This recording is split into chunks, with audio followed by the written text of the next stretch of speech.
سیدنا و مولانا محمد والا بلند آواز سے ہاتھوں کو لہرا کر پتہ چل جانا چاہیے شاپ تھوڑی ہے ہاتھوں کو لہرا کے والا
بسم الله الرحمن الرحيم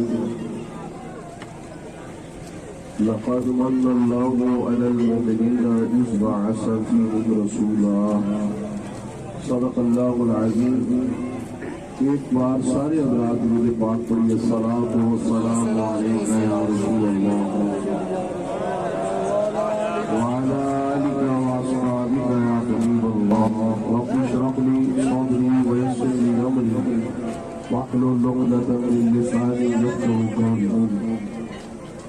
حمد و صلاۃ کے بعد نبی کریم علیہ الصلوۃ والسلام کی غلامی، یہ بات ہمیشہ ذہن میں بٹھا لو کہ ہر بلندی کا سبب مصطفیٰ کی ذات ہے.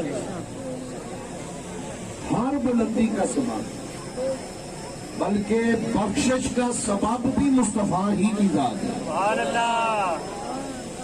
اللہ تعالیٰ نے قرآن پاک کے اندر جب کھول کھول کے اپنے حبیب کی عظمت کو بیان کیا تو فرمایا لقد من اللہ علی المؤمنین اذ بعث فیہم رسولا. ایک آیت کریمہ کے اندر اللہ نے میلاد مصطفیٰ بیان کیا. رب کعبہ کی قسم جو علماء نے ریسرچ کی ہے فرماتے ہیں کہ ایک کم 50 آیتیں ایسی ہیں جو صرف حضور کا میلاد ہی بیان کرتی ہے. اور یہ تو علماء کی ریسرچ ہے. ہم کہتے ہیں اگر تعصب کی عینت اتار کے محبت کی نگاہ سے دیکھا جائے سارا قرآن مصطفیٰ کی عظمت بیان چل رہا ہے. اب جو پڑھے لکھے نوجوان ہیں میں ان کو چند جملے دینا چاہتا ہوں، ذرا توجہ فرمائیے. قرآن کیا ہے؟ قرآن نام ہے 30 پاروں کا، 30 پارہ نام ہے 114 سورتوں کا، سورت نام ہے رکوعات کا، رکوع نام ہے آیتوں کا، آیت نام ہے فکروں کا، فکرہ نام ہے جملوں کا، جملہ نام ہے حروف کا، حرف نام ہے نقطے اور لکیر کا، نقطہ لکیر نام ہے شادمات کا، شادمات نام ہے آرام کا، آرام نام ہے زیر زبر پیش کا، اور زیر زبر پیش نام ہے آواز کا، آواز نام ہے میرے مصطفیٰ کی زبان کا. صحابہ اس وقت تک قرآن کو قرآن ہی نہیں سمجھتے تھے جب تک زبان مصطفیٰ سے نکلتا نہیں.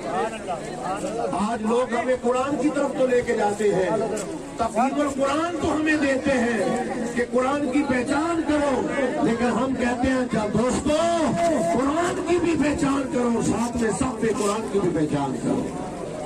حضرات اللہ تعالیٰ نے زمین کی وسعت عطا کی. توجہ فرمائیے ذرا مقام مصطفیٰ کیا ہے. زمین کی وسعت عطا کی، آسمان کی بلندیاں عطا کی، مشرق سے مغرب تک کی فاصلے عطا کیے، شمال سے جنوب تک کے فاصلے عطا کیے، سورج کی روشنی عطا کی، چاند کی ضیاء عطا کی.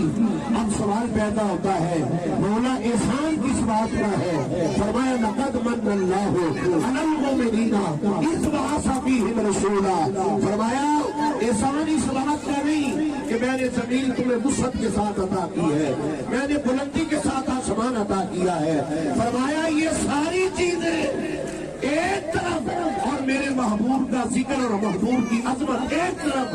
فرمایا احسان ان پہ نہیں احسان اس بات کا ہے اس بعث فیہم رسولا، میں نے تمہیں رسول عطا کر دیا ہے۔ اب ان لوگوں سے پوچھنا چاہیے جو آقا علیہ الصلوۃ والسلام کی عظمت کو ایک پیمانے کے اندر رکھ کے تولتے ہیں۔ کوئی کہتا ہے بڑے بھائی کے برابر کرو، کوئی کہتا ہے چھوٹے بھائی کے برابر کرو، لیکن اللہ فرماتا ہے زمین کی وسعت بھی مقام مصطفیٰ کا مقابلہ نہیں کر سکتی، آسمان کی بلندیاں مقام مصطفیٰ کا فیصلہ نہیں کر سکتی۔ اب رات مشرق سے غرب تک کا فاصلہ مصطفیٰ کی عظمت کا مقابلہ نہیں کر سکتا۔ جب ساری چیزوں سے یہ بلند ہے تو پھر آج کیوں نہ ہم اس آقا کی آمد کی خوشیاں منائیں جس نبی نے اس وقت دنیا میں قتل رنجہ فرمایا، جب لوگ جہنم کے کنارے پہنچ چکے تھے، بے حیائی عروج میں تھی، بیٹی کی عزت نہیں تھی، بیوی کو کوئی تختہ نہیں تھا، ماں کو اس وقت ویلیو نہیں دی جاتی تھی، میرے آقا علیہ السلام نے قدم رکھا اور آج دنیا میں بہاریں، آج دنیا میں رونقیں، آج دنیا میں جو رشتہ داریاں ہیں، آج دنیا میں جو بہن بھائی کا فرق ہے، اگر حضور دنیا میں نہ آتے کائنات میں یہ کچھ نہ ہوتا۔ اور پھر لطف کی بات یہاں میں المیہ بیان کرنا چاہتا ہوں، جو دکھ کی بات ہے وہ یہ ہے، دو چیزوں کو آپ نے دیکھا ہوگا، دو چیزیں عروج پر ہیں۔ پہلی بات تو یہ کہ بے حیائی آج بھی موجود ہے، عریانی آج بھی موجود ہے، فحاشی آج بھی موجود ہے۔ اس وقت اگر بیٹی محفوظ نہیں تھی، آج بھی بیٹی محفوظ نہیں ہے۔ 2 سالہ بیٹی کو کتے نوچنے والے کتنے زنا کی خبریں سننے پڑی۔ خدا کا واسطہ ہے، جس طرح راہوں کو سجاتے ہو، جس طرح گلیوں کو سجاتے ہو، اللہ کا واسطہ کوئی کردار بھی مصطفیٰ کی سیرت جیسا ادا کرے۔ کو کتے نوچنے والے کتنے زنا کی خبریں سننے پڑی۔ خدا کا واسطہ ہے، جس طرح راہوں کو سجاتے ہو، جس طرح گلیوں کو سجاتے ہو، اللہ کا واسطہ کوئی کردار بھی مصطفیٰ کی سیرت جیسا ادا کرے۔ کوئی تو ایسا ہو، آپ دیکھ رہے ہیں، میری طرف توجہ فرمائے ذرا، ایک تو فحاشی اور عریانی عروج پہ ہے اور ادھر حضور کا ذکر بلند ہو رہا ہے۔ ان دو باتوں کو سامنے رکھو، آپ کو پتہ چل جائے، کیونکہ اللہ نے نبی کے ذکر کا بلند کرنے کا ذمہ اپنے ذمہ لیا ہے، اور فحاشی کو ختم کرنا تھا ہم نے رسول کی راہ کو چھوڑ دیا، ہم نے حضور کی سیرت کو چھوڑ دیا۔ آج 2 سال کی بیٹی بھی میرے معاشرے میں محفوظ نہیں۔ آج سے 30-40 سال پیچھے جاؤ، ان بزرگوں سے پوچھو، کسی کی بیٹی کو اپنی بیٹی کہا جاتا تھا، آج کسی کی بیٹی کو بیٹی نہیں کہا جاتا۔ تو یہ ہمیشہ کے لیے بات ذہن میں رکھو، اللہ نے جو اپنے ذمہ لیا تھا، اللہ اپنے ذمہ کرم سے اپنے حبیب کا ذکر بلند کر رہا ہے۔ پہاڑوں کی چوٹیوں پہ بھی تیرے نبی کا ذکر ہو رہا ہے، فضاؤں میں تیرے نبی کا ذکر ہو رہا ہے، ہواؤں میں تیرے نبی کا ذکر ہو رہا ہے، عاشقوں کی دعاؤں میں تیرے نبی کا ذکر ہو رہا ہے، صداؤں میں تیرے نبی کا ذکر ہو رہا ہے، گھروں میں تیرے نبی کا ذکر ہو رہا ہے، گلی گلی کریا کریا اللہ تو اپنا ذمہ کرم سے اپنے حبیب کے ذکر کو بلند کر رہا ہے۔ اور جو رب نے ہمارے ذمہ لگایا تھا فحاشی ختم کرنا، ہم ختم نہ کر سکے، بے حیائی کو ختم کرنا ہم ختم نہ کر سکے۔ آج اس کا نقصان یہ ہے کہ ہمارے گھروں میں میری بیٹیاں پردہ نہیں کرتی۔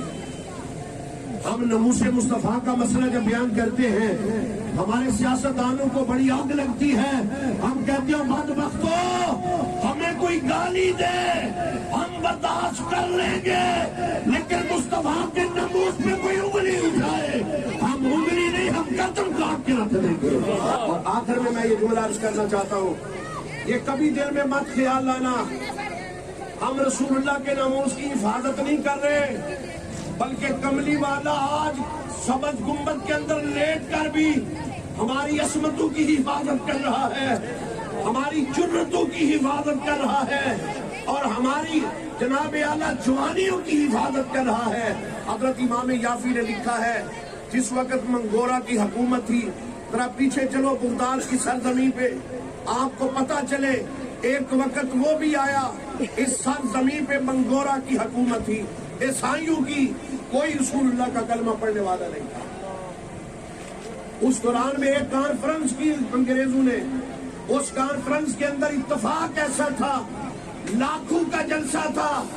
امام یافی نے لکھا ہے، فرماتے ہیں کوئی ایک بھی رسول اللہ کا کلمہ پڑھنے والا نہیں تھا۔ اس چوڑے نے، اس بدبخت نے، ان کے پادری نے اسٹیج پہ چڑھ کے کہا لوگوں دیکھو جہاں تک نظر جا رہی ہے وہاں تک منگورا ہے، آج کوئی بھی نبی کا کلمہ پڑھنے والا نہیں۔ اور آج میرا جی چاہ رہا ہے میں محمد کی عظمت میں شان میں گستاخی کروں۔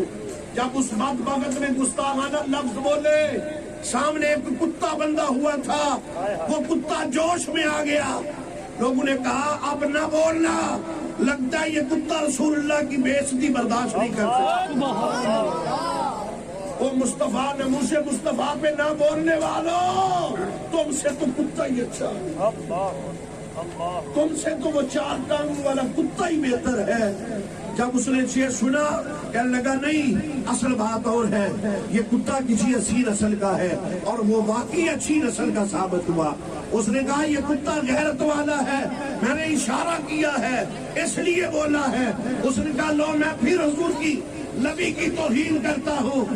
جب اس نے دوسری بار کی، امام یافی کہتے ہیں کتے نے جوش میں آ کے سنگل توڑ دیا اور آیا اور اسٹیج پہ چڑھ کے اس منگورے کو یہاں سے پکڑا اور چھوڑا، اس وقت جب وہ واصل جہنم ہو چکا تھا۔